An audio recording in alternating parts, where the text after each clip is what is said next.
भेलावर जो शब्द है हाँ वो समासिक और योगरूढ़ शब्द है हाँ और 3 शब्द से मिलकर बना हाँ है। हाँ भेल प्लस भेल आ प्लस वर। वर भेल का मतलब भेलमुनि, भेलमुनि आ उपसर्ग है, उपसर्ग का समेक का मतलब होता है आशीर्वाद, आशीर्वाद। और वर का मतलब वरदान। हाँ तो जिस स्थान पर भेल ऋषि का आशीर्वाद था उस स्थान का नाम नाम भेलावर पड़ा था। हाँ ये हमारे जो किताब है ब्राह्मण वंश विस्तार में इसकी भी अच्छी चर्चा चर्चा है। अभी हम मौजूद हैं भेलावर गढ़ पर, जो जहानाबाद जो जिला है वर्तमान में, उस मुख्यालय से 25 डिग्री और 55 मिनट और यहाँ से लगभग 85 डिग्री और 9 मिनट ईस्ट है।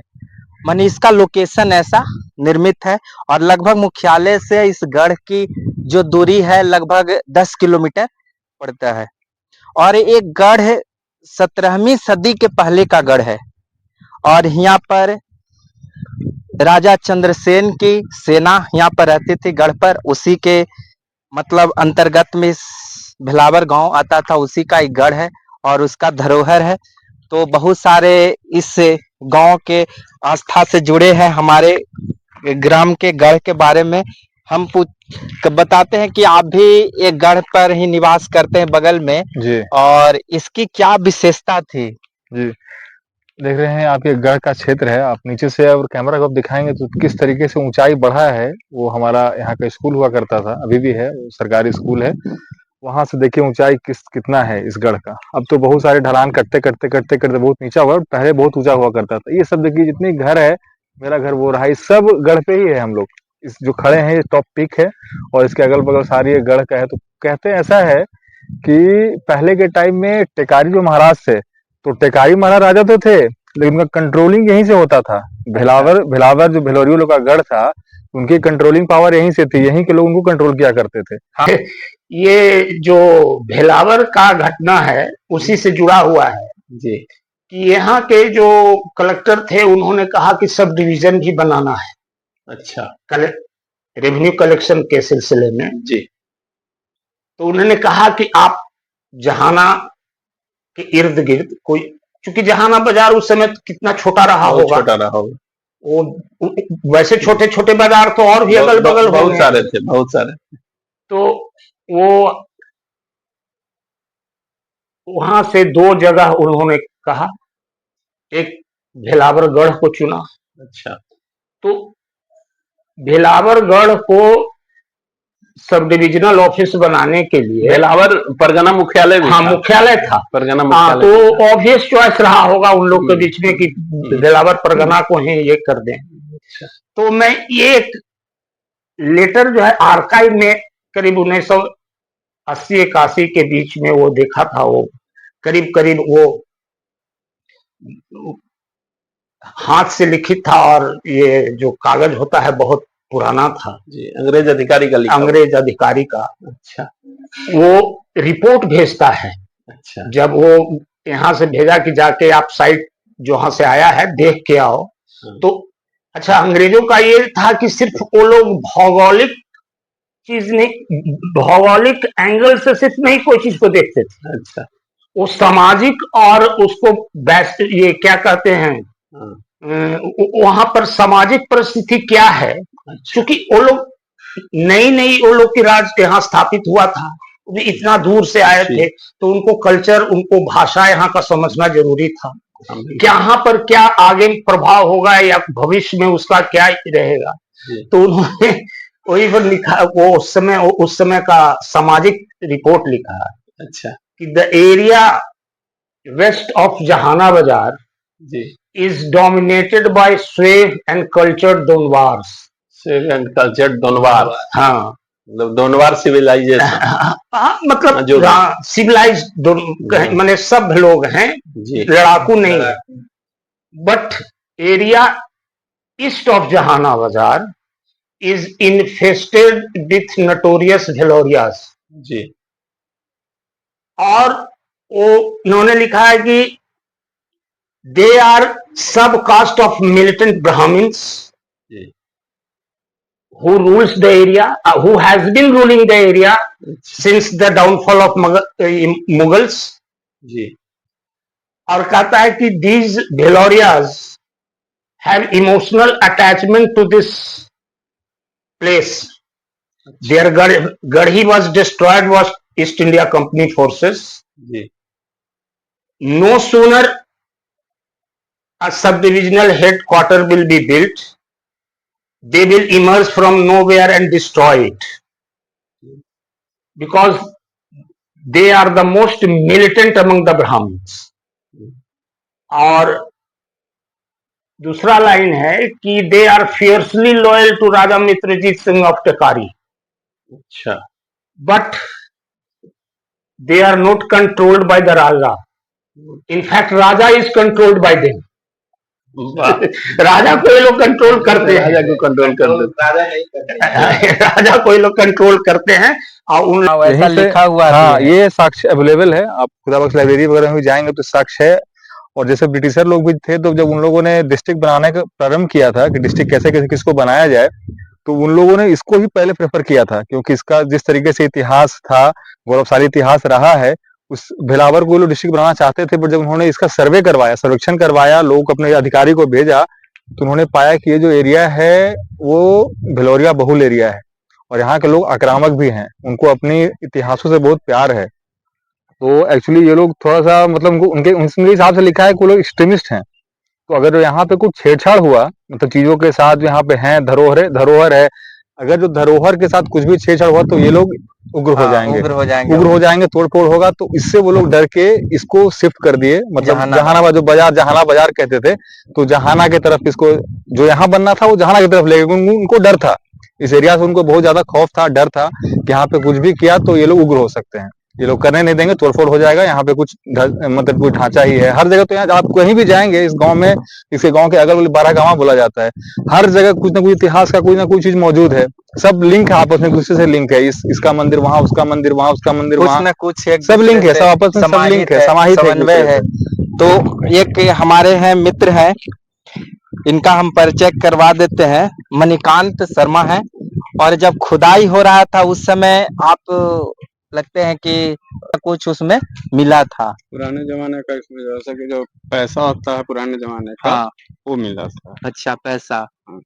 तो पैसा में मतलब चांदी का सिक्का हो सकता है या कुछ बने पत्थर वगैरह, पत्थर वगैरह भी था और चांदी का सिक्का भी था, हाँ दोनों तरह का चीज हाँ। तो ऐसा है, कई किताबों वाले लिखे हैं कि इसमें मुगल काल के पहले से, मुगल काल के बाद, एकदम, मौर्य एकदम। काल के पहले से, मौर्यकालीन सिक्के मिले हैं, हाँ, यहाँ पे। मौर्यकालीन मौर्यकालीन सिक्के सिक्के मिले हैं, और गुप्त काल के मिले हैं, मौर्य काल के मिले हैं, उस सारे समय आप साक्ष्य भी available लगते थे। तो उस समय यहाँ पर औषधि भी वगैरह लगता है खोज हुआ था। हम लोग का बाबा जो है ना, हमेशा बोलते रहते हैं कि यहाँ बहुत सारी औषधियाँ पाई जाती थी और बहुत सारे मूर्ति भी निकलती थी, जो कि बहुत पुराने मूर्ति रहते थे, ठीक ना? हाँ, वो जो मंदिर में रखा हुआ है। जी।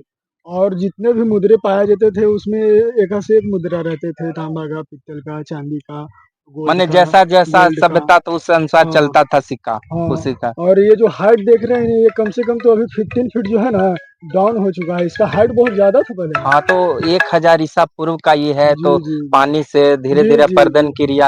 हाँ। तो इसमें औषधि में करीब कौन सा औषधि ज्यादा, हम तो सुने हैं कि इसमें अश्वगंधा और शंख पुष्पी यहाँ मिलता था। जी। जैसे 10-15 औषधियाँ हैं, लेकिन अभी जो है फिलहाल में काफी टाइम हो गया, तो इसलिए हाँ दो हाँ चार औषधियाँ जो हम लोग सुनते हैं वो हमेशा याद रहता है।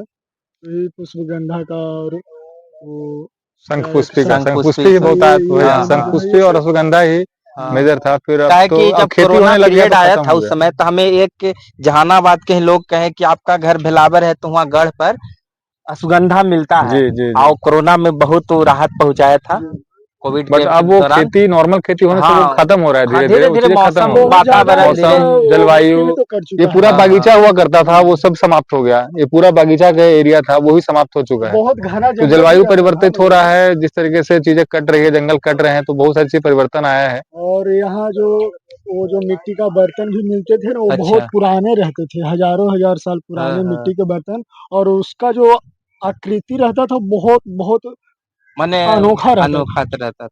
बनावट एक जो। क्या है कि उस समय खुदाई हुआ था तो देखा था उस समय, क्या? एक हांडी मिला था, मतलब 3-4 साल पहले तो बता रहे हैं, मतलब हांडी में इतना छोटा-छोटा था, मूर्ति था। उसको मतलब कि ये सब खुदाई कर रहे थे, जेसीबी से खुदाई हुआ तो निकला, इतना छोटा-छोटा मतलब कि ये थे मूर्ति। उसके बाद सब ले गया, उसके बाद मतलब कि सब पब्लिक न्यूज़ वाला ही सुना है, उसको लेके गए सब लोग। अच्छा, मूर्ति छोटा-छोटा हाँ, मिला था। हांडी में था छोटा-छोटा मूर्ति। अभी हम बैठे हुए हैं जो आईजी साहब है, जो सेवानिवृत्त हो चुके हैं, और इनका नाम है गिरजानंदन शर्मा, और इन्हें जीएन शर्मा के नाम से जानते हैं हम लोग। और इनका पैतृक ग्राम जो हुआ तेज बिघा है, जहानाबाद जिले के काको प्रखंड के तेज बिघा ग्राम है, पंचायत बढ़ौना पड़ता है। तो हम आज सर जो भेलावर जो गढ़ है, भेलावर की जो पौराणिक हिस्ट्री है, उस पे इन्होंने बहुत सर्च किए हैं, बाल काल से लेके, और जब एक आईजी के पद पर थे उस समय भी इन्होंने बहुत सारे चीजों को हुआ पुरातत्व विभाग को लाए भेलावर में खोज करने के लिए। तो मैं चाहूंगा कि सर थोड़ा भेलावर के बारे में बताइए, और हुआ का जो बारहगामा का जो कल्चर है, हुआ का जो पौराणिक धरोहर है, उसके बारे में हम लोग को थोड़ा जानकारी दीजिए। आपने किताब भी लिखे हैं इस पे। हाँ, एक्चुअली बचपन से आपने कहा कि बचपन से मेरा लगाव उस ओर रहा भेलावर की ओर। इसका मुख्य कारण ये था कि पंडित रामचंद्र शर्मा बहुत विद्वान आदमी थे, और 1938 के लगभग 1938 में वे पुराना गया जिला के डिस्ट्रिक्ट बोर्ड के अध्यक्ष हुआ करते थे। वो काफी विद्वान आदमी थे और इतिहास में उनकी काफी अभिरुचि थी। तो वे अपने विषय में कुछ लिखे थे और भेलावर के विषय में कुछ लिखे थे। ये सब उनके मरने के बाद लुप्त हो गया था, कुछ पता नहीं था जी। मैं एक बार गांव में गया एक उत्सव में, एक श्राद्ध में, तो मुझे वो समय मिला तो मैं उनके गांव घर गया। घर जाकर पूछा कि उनकी लिखी हुई किताबें या उनके से संबंधित जो कागजात हैं उनको हमको उपलब्ध कराएं। तो उनकी एकमात्र पुतोहू थी, वो बताई कि सब तो लोग ले गए थे उसी समय, उसके बाद कहाँ क्या हुआ कुछ पता नहीं। तो हमने कहा कि कुछ भी उनका हो निकाल कर दीजिए। तो एक भूसा के घर में एक लोहे का बक्सा था टूटा हुआ, उसी में से कुछ कागजात मिला। तो बहुत महत्वपूर्ण कागजात उसमें मुझे मिल गया, जिसमें भेलावर के संबंध में बहुत कुछ लिखा हुआ एक फाइल में रखा हुआ था। और पंडित जी ने अपने पुतोहू को एक किया था, उस समय आगाह किया था कि इसको ये नहीं करना है, यदि करेंगे तो इसका फल भुगतना होगा।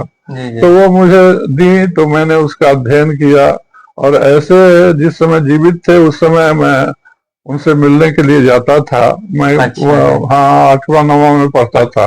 उस समय मुझे कोई इतिहास ये सब की जानकारी थी नहीं, लेकिन उनको देखते थे कि बहुत से पुरातत्व महत्व की चीजें रखे हुए अपने पास और उसका अध्ययन करते रहते थे। तो आया पशुपति बाबू एक बढ़ौना गांव के निवासी थे, वो भी इतिहास में अभिरुचि रखते थे। वो भी कुछ उनके विषय में कागजात ले गए, नहीं मिला। तो मैंने वहीं से प्रारंभ किया और अभिरुचि मेरी जगी। तो मैंने भेलावर के संबंध में एक पत्रिका के रूप में बहुत कुछ वर्णन किया है।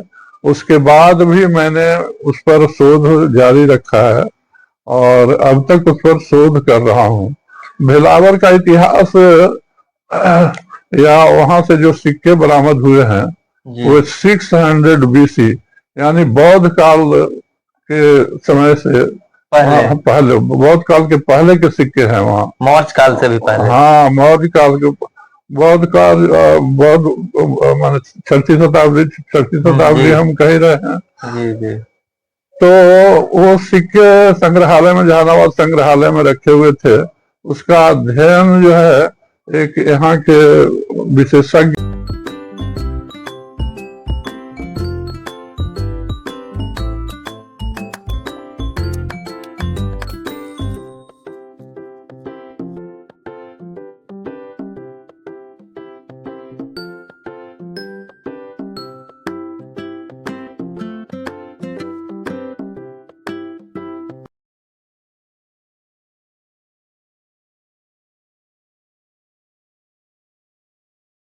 सरजू प्रसाद सिंह के द्वारा Bhelawar hoard of silver punch mark coins करके एक आलेख, एक इतिहास इन्होंने प्रकाशित करवाया था। वो मुझे पढ़ने को मिला, जिससे पता चला कि कितने कॉइन्स मिले थे और किस होर्ड के थे और किससे मेल खाता था। जैसे राखी गढ़ी का भी चर्चा है, तो राखी गढ़ी से कौन मिलता है, अदर जगह, अदर ऐतिहासिक जगहों से कहाँ कहाँ मिला है, सबका इलाहाबाद से है, मथुरा से है। सब के कॉइन से उन्होंने मिलान किया है और एक लंबा ये जो है सो उन्होंने आलेख दिया है, जिसका प्रकाशन और उन्होंने सरजू बाबू ने काफी मेहनत करके आलेख को दिया है, जिसका बिब्लियोग्राफी भी उपलब्ध है।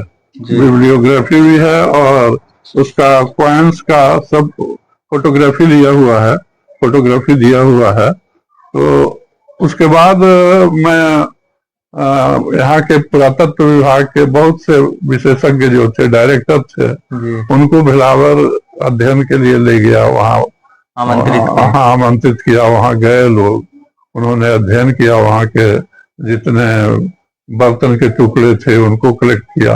पंडित रामचंद्र शर्मा के फाइल से जो मिला था उसमें उन्होंने पूरा वर्णन किया था कि कब कब उस समय काली किंकर दत्त थे, इतिहास के बहुत बड़े ज्ञाता, उनसे मिले थे। आलतेकर साहब कलेक्टर थे गया के, उनसे मिले थे। और बहुत लोगों से मूर्धन्य जो इतिहास के पुरातत्ववेत्ता थे उनसे मिलके, हाँ, उनसे मिलके और भेलावर के विषय में जानकारी प्राप्त करने का प्रयास किए थे।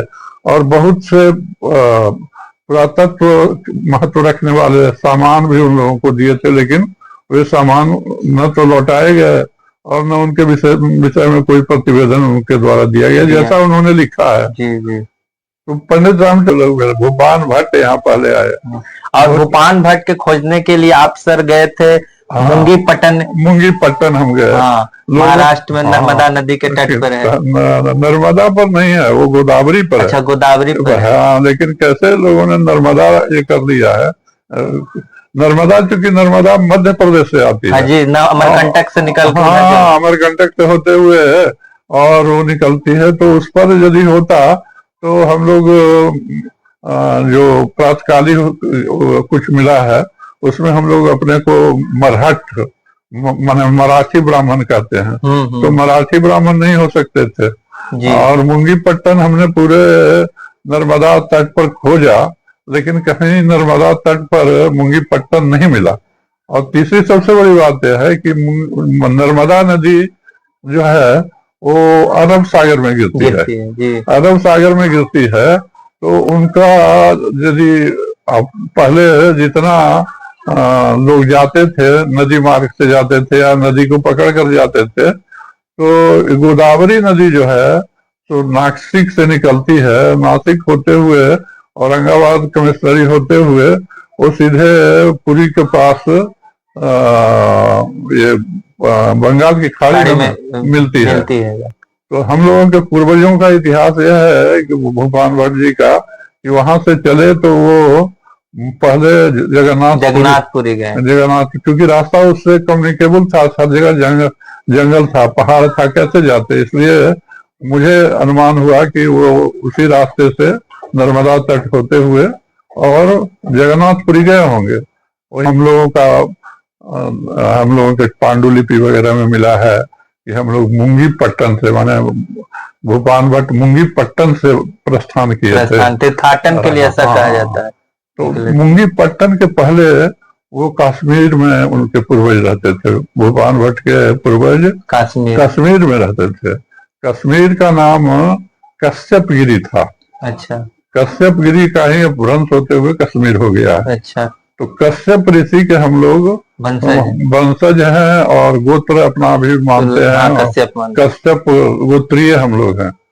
तो अभी भेलावर के गौरी शंकर मंदिर में उपस्थित हैं और गौरी शंकर मंदिर के विशेषता हमारे मित्र कुणाल शर्मा जो है वो बताएंगे, क्योंकि इस मंदिर के जो स्ट्रक्चर, इस पे इन्होंने बहुत अध्ययन किया है और बहुत सारे इतिहास के पुराण वगैरह जितने सारे मंदिर के शिवलिंग होते हैं उस पे इन्होंने बहुत सारे स्टडी करके एनालिसिस किए हैं। तो हम पूछेंगे इनसे कि क्या इसकी विशेषता है और जितने भी सारे भारत में शिवलिंग है उससे क्या ये माने अलग है कि उसी तरह के समाहित हैं। तो आप बता सकते हैं कि भी चीज सेम है। जी नमस्कार सनी जी, नमस्कार आपके सभी श्रोताओं को। तो जैसा कि आप देख रहे हैं, ये जो हमारे गांव के शिवलिंग है, ये अन्य शिवलिंग से बहुत ही खास है। बहुत सारी चीजें हैं जिसकी वजह से इनको खास जो बनाता है इनको। आप शिवलिंग को देखते होंगे तो हर जगह जो जनरली जो आप देखते हैं स्ट्रक्चर, सिलेंड्रिकल स्ट्रक्चर में, वो तो रहता ही है। बट हमारे यहाँ के जो शिव जी हैं, इस शिव जी के साथ माता पार्वती का भी अवशेष है। इसमें माता पार्वती का भी मूर्ति है, जिसकी वजह से इनका नाम जो है वो गौरी शंकर महादेव मंदिर है। ये गौरी शंकर है, ये देखिए, ये जो है मूर्ति ये माता का है, ये माता गौरी है, ये माता गौरी का है। अच्छा, ये जो जी फ्रंट फेस जी फ्रंट पेज जो है ये माता गौरी है, माता पार्वती माता गौरी है, और ये शिव जी है, इसलिए इनका नाम पड़ा गौरी शंकर महादेव जी। ये ऐसी मूर्ति बहुत ही कम देखने को मिलती है जहां पे माता पार्वती और शिव जी दोनों एक ही शिवलिंग में समाहित हों। ऐसी बहुत कम मूर्तियां हैं भारत में, और वो हमारे गांव में भिलावर में है। और इसका इतिहास ऐसा है कि ये 17वीं शताब्दी के आसपास ये मंदिर का जीर्णोद्धार हुआ था। ये मूर्ति तो और पहले की है। कहते हैं कि भेल मुनि ने इनका स्थापना किया था, और अभी भी कुछ चमत्कारिक चीजें जो इस शिवलिंग की हैं वो अभी भी साक्ष्य अवेलेबल हैं। यहाँ पे ऊपर आपको दिखाऊंगा कुछ चीजें। वैसे देखिए, जो शिवलिंग की जो उत्तरी साइड है, उत्तर साइड में पूर्व और पश्चिम में 2 छिद्र अभी भी मौजूद हैं। ये 2 बंद है और ये दो छिद्र है अभी भी मौजूद है। तो हमारे यहाँ ऐसा बताते हैं, इसमें आप देखेंगे जल है, इसमें देखिए जल है, जल। तो इस जल से हमारे यहाँ पहले के लोग बताते हैं, जो हमारे पूर्वज बताते हैं कि इस जल का जिस तरीके से इसमें रहता है उससे हम अगला फोरकास्टिंग कर सकते हैं। वेदर का फोरकास्टिंग आप कह सकते हैं। जैसे अगर जो इसमें जल की मात्रा प्रचुर मात्रा में अवेलेबल ऊपर तक है, जैसे अभी देखिए बरसात अच्छी बार थोड़ी हुई है, देखिए जल की मात्रा मतलब जमीन सरफेस से थोड़ा सा नीचे है, मतलब कि इस बार वर्षा ठीक ठाक हुई है। और वर्षा जब लबालब बहुत ज्यादा होती है तो एकदम इसके बराबर नहीं आ जाती है। और जिस साल सुखाड़ की संभावना होती है तो ये जल आपको नहीं दिखेगा, ये जल अंदर बिल्कुल रहेगा। जितना जल का स्तर नीचे रहेगा मतलब सुखाड़ पड़ने वाला है, उस साल बारिश नहीं होगी, बारिश बहुत कम होगी। और जब जैसे जैसे जल ऊपर की तरफ बढ़ता है तो इसमें समझिए कि प्रचुर मात्रा में बारिश होने वाला है। आप इस साल का देख सकते हैं, इस साल के दोनों तरफ है। और इतना ही नहीं, जिन माताओं बहनों के संतान नहीं होते हैं तो हमारे महाशिवरात्रि में बहुत बड़ा मेला लगता है। तो इसको ही बोलते हैं भंडार ढूंढना। वो रात भर जगती हैं और इसी से भंडार ढूंढते हैं, और इसमें कुछ चीजें निकलती है जो मतलब जिसके हिसाब से डिसाइड होता है कि क्या होने वाला है। कुछ किसी को पुष्प मिलता है, किसी को द्रव्य मिलता है, अलग अलग चीजें प्राप्त होती है, जिसके हिसाब से उनकी आगे की चीजें मतलब जो मनोकामनाएं जो होती है वो यहाँ के जो ब्राह्मण जो मन्नत मानते हैं उनका सफल बताते हैं। वो एकदम सफल हुआ है। जितने भी लोग यहाँ पे आए हैं कहते हैं आज तक कभी कोई मतलब खाली हाथ नहीं गया। शिवरात्रि में आप देखेंगे इतना तांता, इतना औरतों का मेला लगता है, मतलब लोग बेहोश हो जाते हैं, इतना भीड़। गर्भगृह देखते हैं, थोड़ा सा गर्भगृह है, उसमें लोगों का ऐसा तांता, 500 लोग अंदर यहाँ से यहाँ तक बैठे रहते हैं। लोगों को सांस लेने में दिक्कत तभी बैठे रहते हैं, रात भर जगते हैं, और वो जो करते हैं उसकी मनोकामनाएं एकदम पूर्ण होती है। अभी तक कोई यहाँ से खाली हाथ नहीं गया। हमारे बहुत सारे रिश्तेदार हैं, अगल बगल के लोग आते जाते रहते हैं, तो सब लोग आते हैं, मन्नतें पूरी होती, फिर दोबारा लौट के आते हैं तो बताते हैं वो लोग। हमने ये चीजें देखा है यहाँ पे, और साक्षात जागृत महादेव कहते हैं इसको हम लोग अपने यहाँ। और ऐसा एक किताब जो लिखे हैं यमुना प्रसाद जी, उसमें भी इस मंदिर को निर्माण के लिए बताए हैं और इसकी विशेषता के बारे में उन्होंने कहे कि जब हमारे पूर्वज जब तीर्थाटन में आए थे भूपान भट्ट जी, तो राजा चंद्रसेन बगल में जो है धरावत है, वहां के राजा थे, उसी के अधीन गढ़ था उस समय। तब ऐसा था कि जब उनका बेटा जब मरणासन का कुछ बीच में मतलब बीमारी जो मतलब उस समय जो बीमारी चलता बीमारी से होगा, ग्रसित जैसे आजकल कैंसर सबसे जानलेवा बीमारी तो उस समय जानलेवा था। बीमारी से ग्रसित। तो इसी जो ग्रह इसका जो बॉटम से जी जो छिद्र है दोनों जी साइड, जी और उसी से पानी लेकर कुछ मंत्र का उच्चारण कर कर जी और वहां भेजा गया था धराव, तो जिससे उनका जो लड़का मरनासन था वो हाँ। चंगा हो गया था। जिंदा हो गया। इनका इतना शक्ति है। जी जी जी एकदम हमारे यहाँ प्रचलित है ये चीज। और ये लगते हैं कि अष्ट धातु से जी बना हुआ है एकदम बिल्कुल। बिल्कुल, क्योंकि ये जो चमक है इसमें पूरा कालापन है इस पे जी और हल्का इसमें एक जैसे शिव का जो है बनावट है ऊपर से अगर देखते हैं ढलान तो ढलान है। बिल्कुल ढलान के और तरह ढलान जो है कि चारों दिशा में पानी हाँ। गर्भगृह में पहुंच सके ऐसा बनाया हुआ स्ट्रक्चर है। बहुत ही यूनिक है ये नंदी देव भी देखिए। और ऐसा कहा जाता है कि छिद्र की अगर गहराई हम नापते हैं तो इसका पता नहीं चलता इसका कहाँ से लिंक है। एकदम इतनी गहराई पूर्वज हमारे कहते हैं कि इसका जो है अंदर पाताल से है, इसका पाताल कुछ न से। कुछ है जिसमें हाँ। आप अभी बताएं विशेषता कि पानी जी, जी। का अगर लेवल जो है इस लेवल से ऊपर आ जाता है तो हम लोग संभावना मानते हैं कि फ्लड का संभावना है, और जब इस लेवल से नीचे चला जाता है तो समझते हैं कि यहाँ सुखाड़ होने वाला है। तो यहाँ इसको दैविक कारण मान सकते हैं या वैज्ञानिक साइंटिफिक भी बोल सकते हैं, बट वो ये तो पुरातत्व विभाग ही बताएंगे जी साइंटिफिक। तो हम लोग तो आस्था पर टिके हुए हैं। आस्था पे टिके हैं और आस्था और साइंस का मिश्रण है एक्चुअली। हम लोग देखे हैं लाइक हाँ। अभी भी देखिए इस साल का आप देख सकते हैं, जिस साल का अभी मौसम है और जिस हाँ, तरीके मौसम से जल का इसमें प्रचुरता है वो साफ दिखाई दे रहा है। बगल में दाएं साइड में नंदी का नंदी है, भी अपने प्रॉपर जगह पे विराजमान है। यही सामुदायिक भवन जो स्वर्गीय डॉक्टर महेंद्र प्रसाद जी का जो सामुदायिक भवन भोला बाबू के द्वारा जो दिया गया था। CSR एक्टिविटी ट्रस्ट के द्वारा जो अरिजमा ट्रस्ट है उसके द्वारा बनाया गया था।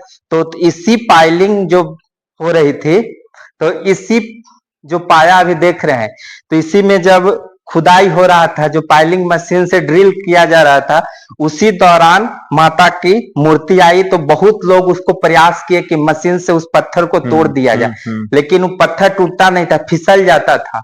तो कुछ दिन सोचे आदमी कि इसको निकाल लेंगे ताकत के दम पर, रस्सा बांध के निकालने का प्रयास किया, नहीं निकला। तो रात्रि में छोड़ दिए तो सुबह देखते हैं कि मूर्ति ऊपर आ गया है। तो या कह सकते हैं इसको चमत्कार भी कह सकते हैं या दैविक शक्ति कह सकते हैं या किसी कारण से फूलकर पानी ऊपर आ गया, विज्ञान अपना भाषा में भी बोल सकता है। तो आप दिखाइए कि जो माता के अंदर से मूर्ति निकली थी वो किस तरह से है, थोड़ा खंडित है जी। लेकिन दुर्गा का पूरा हर अभी ढका हुआ है, आप देख सकते हैं। ये कितनी विशाल मूर्ति है, दुर्लभ है ये मूर्ति अभी के टाइम में भी। ये माता का मूर्ति है। आप नीचे शेर भी देखेंगे, शेर वगैरह सब है। देखिए यहाँ शेर का है, आंख है, ये है, सब बना हुआ है। ये भी अष्ट धातु का है। तो सब देखिए इनका चेहरा खंडित खंडित हुआ है। तो हाथ और देखिए माता हाथ वगैरह सब है, सब चीजें इसमें चक्र फलसा वगैरह सब इसमें सब है। और सेम इस तरह की मूर्ति एक और हमारा और इस टाइप की मूर्ति पहले भी यहाँ से खुदाई में, जैसे बगल में कोई आश्रम बन रहा है, कोई कुछ बन रहा है, कहीं अग्रशाला के जब खुदाई हो रहा है तो उसमें मिला है तो आपको भी दिखाते हैं। ठकुरबाड़ी के बगल में है, विष्णु भगवान का उसमें मंदिर है, देवी जी का मंदिर, बहुत सारे।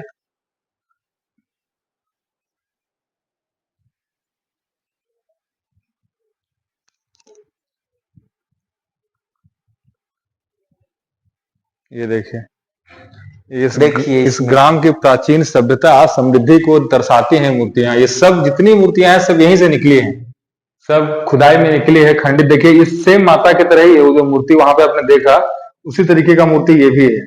सेम हाइट भी ऑलमोस्ट सेम है, ये भी माता का मूर्ति है। तो बहुत सारे उस समय जानकार लोग नहीं थे तो मूर्ति निकलता था तो कई लोग दे देते थे, म्यूजियम में रख देंगे, ये रख देंगे। बहुत मूर्तियां गई हैं यहाँ से, कुछ चोरी भी हुई है। कुछ हमारे अभी जो कितनी बड़ी मूर्ति, विष्णु जी का कितना सुंदर मूर्ति है।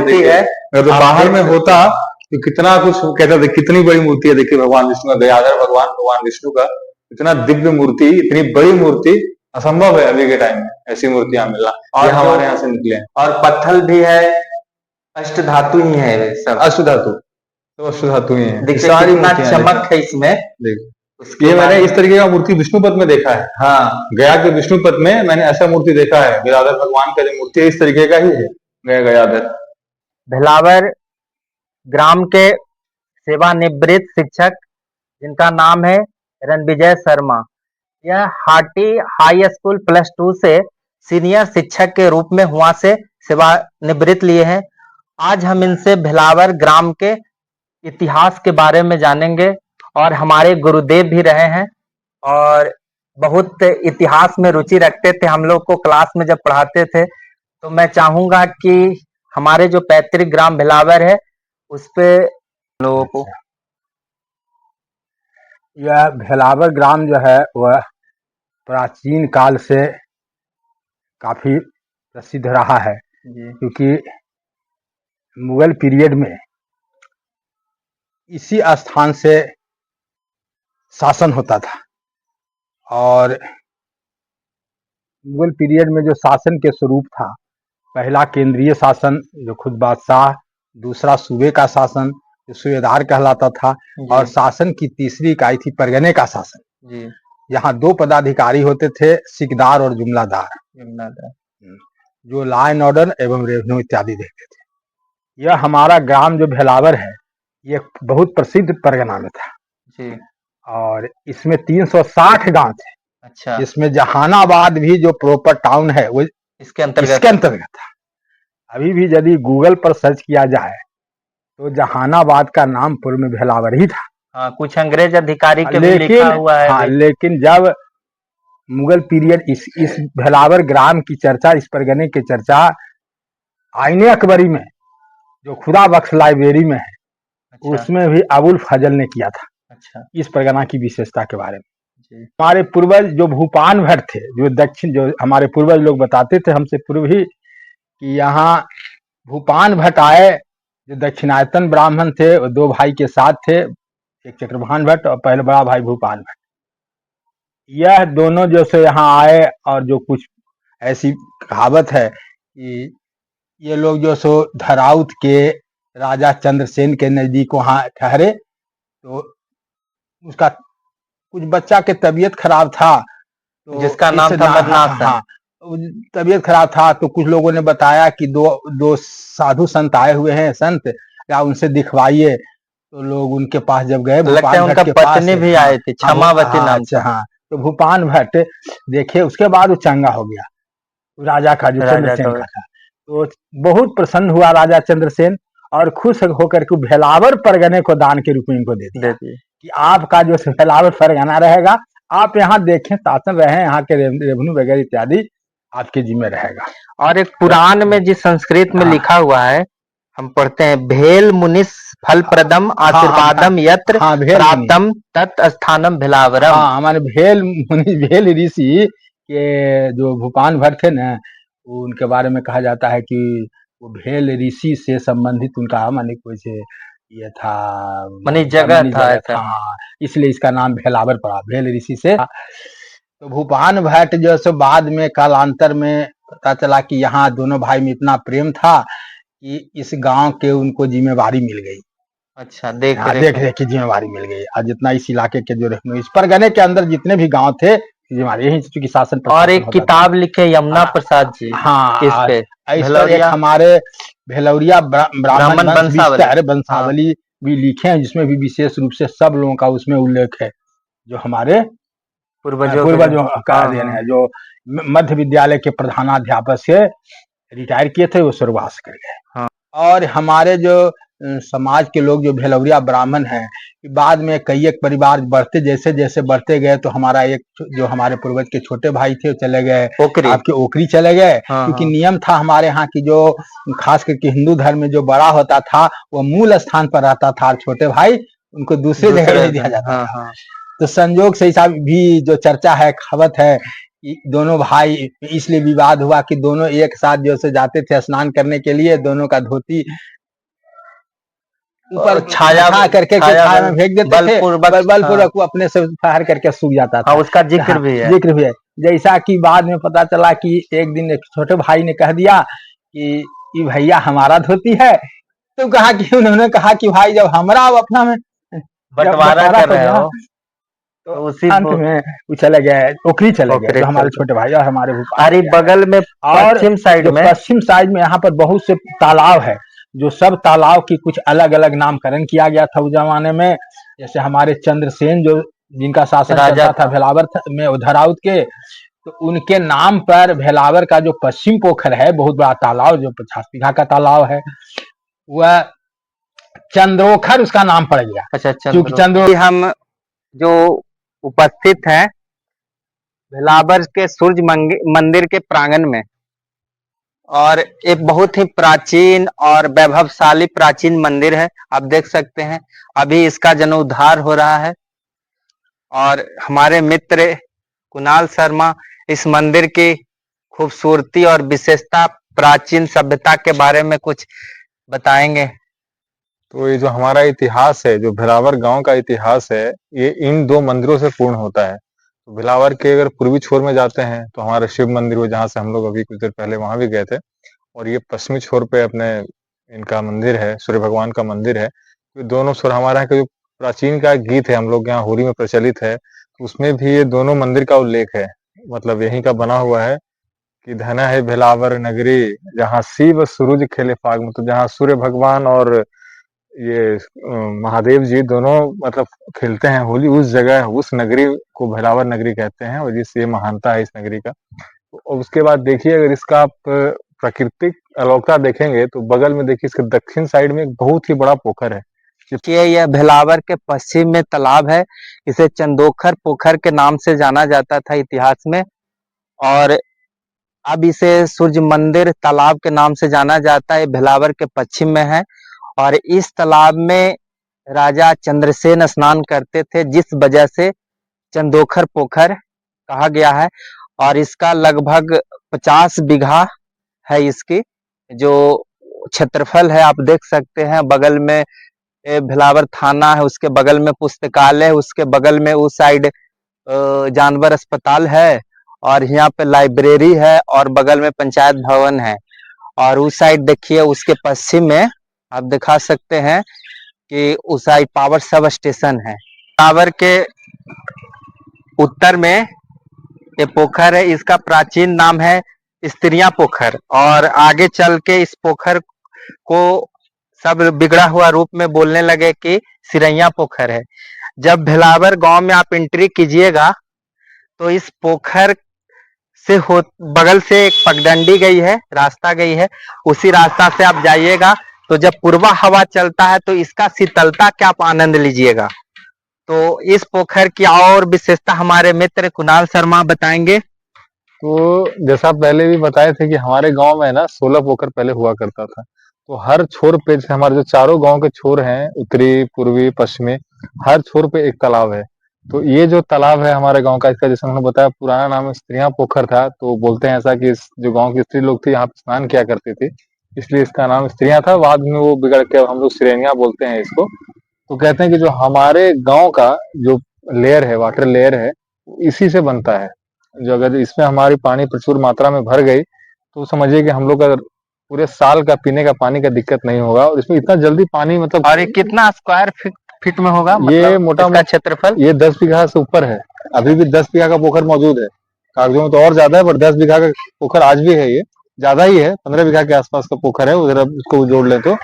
और इसका लेयर मतलब इसमें जो मिट्टी है वो बलुआही टाइप की थोड़ी है, और काली भी है। तो इसमें ना पानी सूखता है बहुत जल्दी। पोरस बहुत है। हाँ, बहुत ज्यादा पोरस से पानी वाटर सूख लेवल जाता है तुरंत बढ़ा तुरंत। देता और है। उससे क्या होता है ना, हमारा वाटर लेयर इसी से वाटर लेयर पूरे हमारे गांव का मेंटेन होता है। और ये फर्टिलाइजर के दृष्टिकोण से देखे, खेत वगैरह का हाँ, पटवन इसी सबका से होता पटवन है। भी पहले से यहाँ से लिंक था, इस तरफ से आती थी और नहर, उससे इसके लिंक था। उस बॉर्डर छोर पर पूरब साइड में कनाल आया है। कैनाल भी, उधर भी कैनाल है, इधर भी था पहले कैनाल। ये अच्छा, भी आप किनारे ये देख किनारे। रहे हैं ना आप, हाँ ये जी, कैनाल तो यहाँ आती अभी थी, उधर तो है जीर्ण ही। अवस्था में हाँ, अभी है। ये पश्चिम की तरफ जाती थी, और एक अपने पूरब साइड से निकलती है, क्योंकि आज ही मौजूद है। उसका ढलाईकरण सब कुछ हो चुका है, उसी से भी पानी भर रहा है इसमें। वहाँ डोंगा लगा है, उससे इसमें पानी आ तो रहा है। जहानाबाद से जब हमारे ग्राम में अगर आना रहेगा तो दिखाइए, इसी रास्ता से आप आ सकते हैं भेलावर। यही रास्ता है जो फ्रंट रास्ता है। हाटी मोड़ से जो ये रास्ता गई है, यह रास्ता आगे चल के दो भागों में बढ़ जाती है, किमलिया चल जाती है और एक अस्यामा चल जाती है और सीधे जो घुसती है वो भेलावर ग्राम में, जो गढ़ पर जा सकते हैं, अभी दिखाएं आपको। और शिव मंदिर जो गौरी शंकर के नाम से जो प्रसिद्ध है यहाँ मंदिर। और देख सकते हैं गौरी शंकर का इतना यहाँ मतलब वरदान है कि इसी नाम से खाद भंडार भी खोले हैं।